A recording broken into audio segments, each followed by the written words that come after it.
She told me she would no longer be intimate, so I stopped helping her. What happened next changed everything. The first sign was subtle, almost imperceptible, yet it settled over our home like a quiet fog. She used to greet me with warmth, brushing my arm lightly as she passed, or laughing softly at my clumsy jokes. Lately, those touches had vanished. Her laughter had grown rarer, quieter, almost reserved for moments when no one was watching me. The house itself seemed to shrink, echoing the distance that had quietly grown between us. I remember the day she said it, as clearly as if it were etched into my memory. "I will no longer be intimate with you." Her voice was calm, almost gentle, but the weight behind the words was undeniable. There was no anger in them, no dramatic flourish, just a quiet, unyielding finality. She looked at me briefly, her eyes betraying neither malice nor regret, only an exhaustion that seemed to seep from her very bones. And then she turned away, folding herself into the rhythm of the house, leaving me with the hollow echo of her decision. I sat down heavily in the living room, feeling the silence press against me. The air smelled faintly of the coffee she had left on the counter, warm and bitter. I could hear the soft ticking of the clock, the faint hum of the refrigerator, the subtle rustle of papers from the other room. Everything was ordinary, and yet nothing felt the same. Her absence of touch, of acknowledgement, carved a sudden space around me, leaving me exposed, raw, and achingly aware of the gap that had formed between us. I studied her as she moved about the room, noting the graceful sway of her shoulders, the slight crease of her brow when she focused on small tasks. She was as beautiful as ever, though the warmth that used to radiate toward me seemed to have been redirected elsewhere, perhaps inward, toward herself, or lost entirely in the monotony of life. Her hands moved with purpose but never lingered on mine, never brushed against me by accident. Every gesture was deliberate, controlled, measured. It struck me then how much I had taken for granted, the subtle touches, the quiet reassurances, the closeness that had once felt effortless. Now, each interaction was heavy with unspoken questions. Was it me? Was it the years passing, the difference in our ages, the routines and responsibilities that had slowly eroded intimacy? My mind spun, searching for a place to anchor my feelings, but all I found was the quiet ache in my chest, a longing I could neither name nor voice. For the first time in years, I felt a distance I could not simply cross with a smile or a shared joke. I wanted to reach out, to take her hand, to remind her of us, but hesitation held me back. The words had landed with finality, and I felt the fragile threads of connection stretch taut, threatening to snap. I sat there, watching her, feeling the invisible barrier that had sprung up between us, and realized that nothing would be the same again, not until I understood what had truly changed in her heart. The quiet shift had begun, and it demanded that I notice, that I reckon with the growing emptiness in our shared life. I felt the weight of it in every breath, every glance, every unspoken thought. And in that silence, I also felt the first stirrings of a decision, one that would quietly redefine the way I loved her, and the way I allowed her to love me. The day after she told me she would no longer be intimate, I moved through the house like a shadow of myself. Each task I once performed instinctively, making coffee, folding laundry, tidying her things, felt heavier, almost meaningless. I realized, with a quiet clarity, that I could no longer give without receiving. It wasn't spite, it was a subtle, protective measure, a way to preserve my sense of self in a space that suddenly felt cold and uninviting. I watched her from a distance, noticing how naturally she moved around the rooms I once felt entwined with her in. She didn't seem to notice the shift in my behavior at first, absorbed in her own rhythm. And perhaps that was part of the hurt, the sense that my presence, my effort, had become invisible, unnecessary. I had loved her through small gestures, through acts of care that once spoke louder than words. Now I wondered if those acts had ever truly mattered. Stopping my help was harder than I expected. My hands itched to reach out when I saw her struggling with a heavy bag or fumbling with the kitchen utensils, but I held back. The ache of wanting to care mingled with the sting of rejection. I realized this was the first time I'd ever felt the absence of intimacy, not just in bed, but in every shared moment. Simple acts, pouring tea, brushing crumbs off the counter, carrying groceries, had been quiet forms of connection, and now I withheld them. The silence that followed my withdrawal was different from the silence of her earlier announcement. It was charged, almost alive, filled with tension I could almost touch. She noticed, eventually. Her movements became slightly sharper, more deliberate, and sometimes her eyes lingered on me in a way that hinted at questioning, confusion, or perhaps even longing. I didn't look back immediately. Instead, I let the space between us stretch, giving it weight and shape, letting her feel the absence I had finally allowed myself to feel. Yet even in this quiet distance, I couldn't stop observing her. I noticed the way the sunlight caught the lines around her eyes when she frowned, or the way her hair fell across her shoulders with a gentle softness that had always drawn me in. There were fleeting moments when she would glance my way, her expression unreadable, and I would feel that strange pull, a mixture of desire, regret, and the lingering warmth of what we had once shared. In truth, the act of withdrawing became a mirror for both of us. For her, perhaps a prompt to realize the impact of her words; for me, a way to confront my own needs, my own worth, and my quiet, unspoken longing.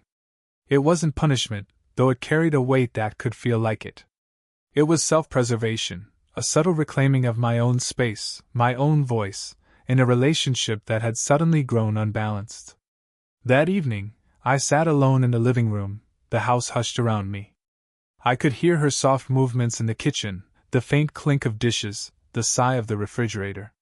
I felt both the emptiness and the strangely comforting reality of being present but unentangled. It was a pause, a quiet recalibration, the first step toward understanding the distance between us, and perhaps, the first step toward bridging it again. Days passed in a peculiar rhythm, each one marked by quiet observation rather than shared conversation. We moved through the house like parallel lines, occupying the same space yet never truly intersecting. I noticed everything about her, small habits, subtle expressions, the way she carried herself, and yet I felt untouchable, as if a thin, invisible barrier had been drawn between us.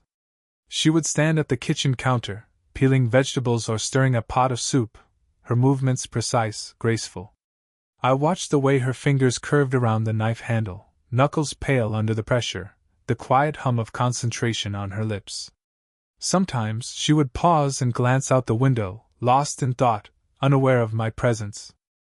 In those moments, I felt a pang of longing so deep it almost hurt, a desire to step forward, to offer comfort, and yet I remained still, my restraint both painful and necessary. The house itself seemed quieter, as if it had sensed our distance.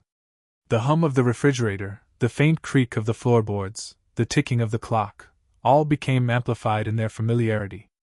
Even the light shifting across the walls took on a different tone, highlighting the spaces where we were no longer close, where intimacy had once lived. I became acutely aware of her scent, soft, floral, lingering on the fabric of her cardigan, and how it reached me when she moved past, stirring memories of warmth and closeness. At times, our eyes would meet across a room, brief flickers that carried 1,000 unspoken questions. There was tension there, yes, but also something quieter, curiosity, recognition, and the faintest trace of vulnerability. Her gaze lingered longer than it might have in the past, almost as if she were measuring the distance I had created, wondering if it could be bridged. I returned her look with caution, allowing the connection to exist only in that suspended, fragile space. I began to understand the complexity of our distance. Not just the age gap, not just the withdrawal, but the layers of emotion that made up our shared history. There was love, certainly, but also hurt, fatigue, and hesitation. I felt both resentment and affection intertwining in my chest, a reminder that I still cared deeply even as I protected myself. In those quiet hours, I found myself drawn to her in unexpected ways. A sigh she didn't mean for me to hear, the curl of her hair brushing her shoulder, the gentle flex of her fingers as she reached for a glass, each detail became magnified, a subtle thread of connection I could not sever. And though I remained outwardly distant, inwardly I was attentive, my awareness of her presence sharpening with every passing day. Silent observation became a language of its own. Words were unnecessary. The unspoken truths between us spoke volumes. I learned patience in watching, restraint in feeling, and the power of noticing without intruding. It was in these moments, these quiet, shared silences, that I began to grasp the depth of what had shifted, and the possibility that even this fragile space could, in time, allow us to reconnect.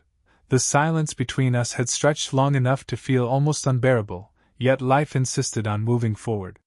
One afternoon, as I carried a stack of books from the study to the living room, I misjudged the corner of the sofa and collided lightly with her. She startled, and I immediately stepped back, but she didn't pull away completely. Our hands brushed briefly as she steadied herself on the edge of the table, and I felt the faint warmth of her skin lingering against mine. It was a simple contact, almost accidental, yet it sent a surprising jolt through me.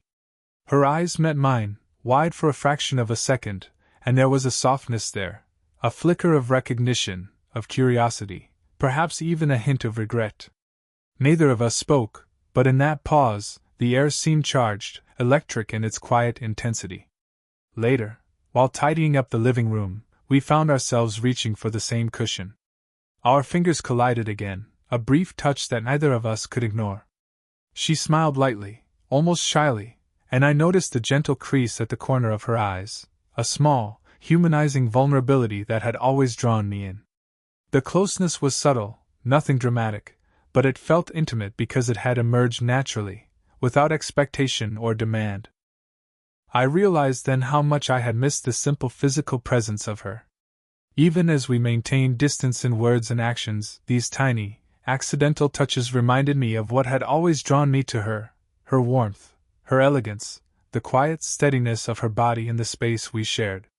I could feel her heartbeat in those fleeting moments, or perhaps I imagined it, and it was enough to stir a longing I had tried to suppress. As the afternoon faded into evening, we both lingered in the same room longer than necessary. She moved to the armchair, and I settled on the sofa across from her, our knees nearly touching. I was acutely aware of the slight pressure of her presence, the soft rustle of her clothing as she adjusted her position, the faint scent of her perfume that clung to the air. Each subtle movement became a conversation without words, a negotiation of closeness and restraint. In that quiet, shared space, I began to notice the unspoken language between us, the way a glance could carry curiosity, a brush of the hand could convey empathy, a smile could suggest understanding.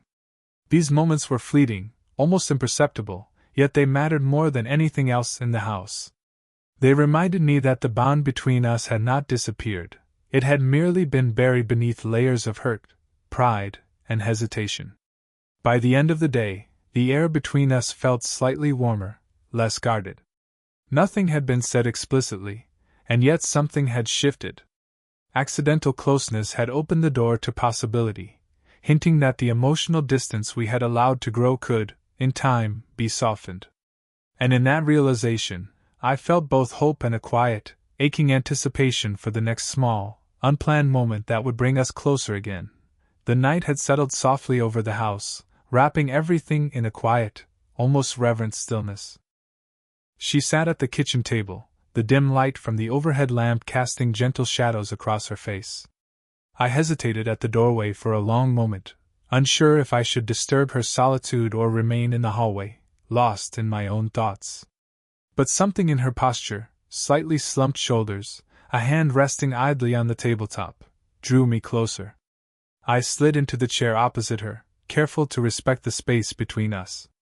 We sat like that for a few minutes, letting the silence speak before either of us dared to break it.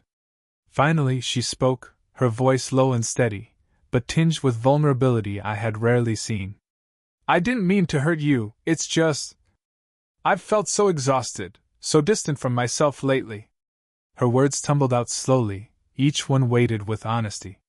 She spoke of the pressures she had carried silently, of the exhaustion that had built over years, and of the fear that intimacy had somehow become another obligation rather than a shared joy. I listened, my heart tightening with empathy, feeling the raw vulnerability beneath her calm exterior. I reached out, letting my hand hover near hers before slowly resting it on the back of her chair. It was a tentative touch, careful and respectful, and I felt her shoulders relax slightly as if my presence alone was a quiet reassurance. "I understand," I murmured, my voice barely above a whisper. "I've felt the distance too, and I want us to be able to talk, really talk, without fear." For the first time in weeks, the tension between us seemed to ease. She leaned forward slightly, resting her elbow on the table, and I mirrored her gesture, closing the physical gap just enough that our hands were nearly touching again. It was not a romantic gesture in the traditional sense, but it carried weight, the weight of trust, of understanding, of a willingness to be seen fully by another person. We spoke for hours, the conversation weaving between her fears and my own doubts. We laughed softly at shared memories, paused to reflect on moments of miscommunication, and acknowledged the mistakes we had made. With each word, the emotional distance that had stretched between us began to shrink, replaced by something fragile yet resilient, the awareness that love was not just about closeness in body, but closeness in heart. When the conversation finally lulled, she reached for her cup of tea, and our fingers brushed briefly, lingering in a warmth neither of us could ignore. Her hand was gentle against mine, a quiet promise of connection without the need for more. I felt the steadiness of her presence, the slow return of trust, and the subtle comfort of shared vulnerability. That night, as I left the kitchen, I realized that honesty had reopened a door we had thought closed. The walls between us had begun to crumble, not through grand gestures or dramatic declarations, but through patient listening, empathy, and the courage to allow ourselves to be truly seen. And in that gentle, quiet intimacy, I understood that the slow path toward reconnection was already beginning. The days that followed our honest conversation felt lighter, though they were still measured and deliberate. The quiet tension that had once hung between us began to soften, replaced by gestures that were small but meaningful. I noticed the subtle changes first, how she would linger in the kitchen just long enough for me to offer a cup of tea, or how her hand brushed against mine as she reached for a book. Each contact was brief, almost accidental, yet each carried a quiet weight, an acknowledgement that we were trying again. One evening, I found her in the living room, perched on the armchair with a blanket draped over her shoulders, reading a novel. I sat on the sofa across from her, careful to leave space but close enough that our knees nearly touched. The warmth of her presence filled the space between us, comforting yet thrilling. I noticed the soft scent of her perfume, the subtle way her fingers traced the edge of the book, and the gentle rise and fall of her shoulders as she breathed. I offered to make her a cup of tea, and as I handed it to her, our fingers brushed lightly. I felt the warmth of her skin against mine, a spark of connection that hadn't been there for weeks. She looked up at me, eyes meeting mine with a quiet, almost shy smile, and in that instant, the emotional distance between us seemed to shrink. It wasn't overt, it wasn't dramatic, it was simply the recognition that we were both willing to be present again, to allow intimacy in small, tender doses. Over the next few days, we settled into routines that felt new yet familiar. I would help her with tasks around the house, but now it was mutual. Sometimes she would hand me a dish to dry, and our hands would touch in passing. Sometimes I would fold laundry, and she would pause to adjust a stray piece of clothing on me, a soft, careful touch that lingered longer than necessary. These gestures were deliberate but understated, and each one deepened the sense of closeness between us. We began to spend more time together in quiet ways, reading side by side on the sofa, sharing a meal at the kitchen table, or sitting in the garden as the sun dipped below the horizon. Physical touches remained gentle and non-sexual, her hand brushing against mine, a brief shoulder squeeze, a lingering look that spoke volumes. Each contact carried the weight of emotional intimacy, trust, and care. One night, as we sat together under the soft glow of a lamp, she rested her head lightly against my shoulder. The warmth of her body, the faint scent of her hair, and the steady rhythm of her breathing filled me with a sense of peace I hadn't realized I'd been missing. I wrapped my arm around her lightly, careful and protective, feeling the subtle weight of her presence, and I realized that the connection between us was no longer just about physical gestures. It was about being present, about noticing and cherishing each other in ways both large and small. By the end of that evening, I understood that our relationship had begun to mend not through grand declarations or dramatic gestures, but through the patient rebuilding of trust, affection, and closeness. The slow burn path we had taken was proving its worth, intimacy was returning, subtle yet undeniable, and the quiet warmth between us suggested a future rich with connection, care, and gentle desire. The house felt different now, as though the air itself had softened. The sharp edges of our earlier distance had dulled, replaced by a quiet warmth that lingered in every shared space. We moved through our days with gentle attentiveness, aware of each other's presence, yet no longer weighed down by unspoken grievances.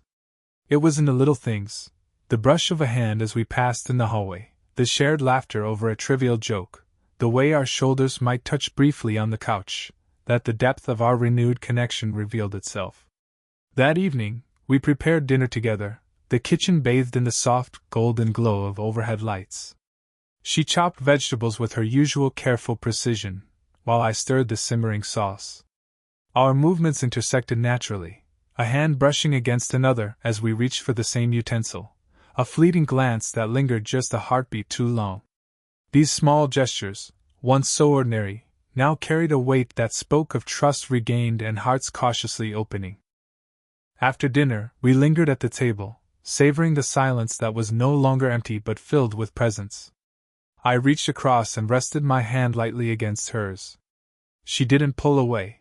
Instead, her fingers curled gently around mine, and I felt the steady warmth of her skin, the reassuring weight of her hand holding mine without urgency, without demand. It was a touch that carried everything we had rebuilt, the patience, the understanding, the lingering affection that words alone could never convey. Later, we moved to the living room, settling side by side on the sofa. She leaned her head against my shoulder, a soft, natural gesture that had once seemed impossible. I draped my arm around her lightly, careful and protective, feeling the comforting steadiness of her body against mine. The quiet intimacy was profound, not passionate in the traditional sense, but infinitely more satisfying, because it was chosen, mutual, and safe. Each breath, each subtle movement, spoke volumes of a connection that had endured and evolved. We didn't need to fill the silence with conversation. The simple act of being together was enough. I traced a fingertip along the back of her hand, noting the delicate lines of age and experience, the softness that had always drawn me in. She sighed contentedly, and I realized that the tension and distance that had once defined our days had transformed into a quiet, steady rhythm, a shared heartbeat that belonged to both of us. As the night deepened, I reflected on the journey we had taken. From the first painful words to the deliberate withdrawal, the silent observations, and the accidental closeness, we had slowly, carefully rebuilt something stronger than before. Our bond was no longer just about proximity or obligation. It was about attentiveness, respect, and the quiet delight of discovering each other anew. And in that gentle, lingering warmth, I understood the truth of our slow-burn connection. Love, patience, and empathy could restore even the deepest rifts, and that sometimes, the most meaningful intimacy was not about urgency or intensity, but about the quiet, deliberate presence of two people willing to notice, cherish, and hold each other tenderly. The house felt alive again, not because of grand gestures, but because we had chosen, every day, to be together, fully and gently, in a way that felt like home.